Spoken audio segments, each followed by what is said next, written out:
Guys, আমি এখন আপনাদেরকে দেখাবো কিভাবে করে পানি পান করতে হয়। যেমন আমি যদি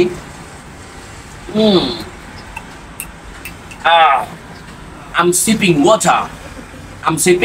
ওয়াটার অর্থাৎ এক চুমুক পানি পান করলে সেটাকে বলা হয় সিপ। আমি এই মুহূর্তে এক চুমুক পানি পান করছি। আম সিপিং ওয়াটার। আচ্ছা, যদি আমি এভাবে করে পানি খাই,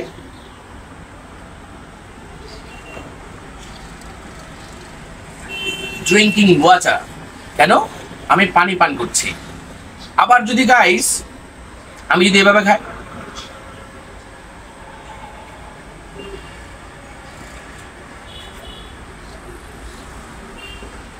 আমি যদি ডক ডক ডক ডক করে সব পানি খেয়ে ফেলি, তখন সেটাকে বলা হয় চাগ। আই চাগ দ্য ওয়াটার। সো গাইস, আশা করি ভালো লেগেছে। ভালো থাকবেন, সুস্থ থাকবেন। টাটা, বাই বাই, আল্লাহ হাফেজ।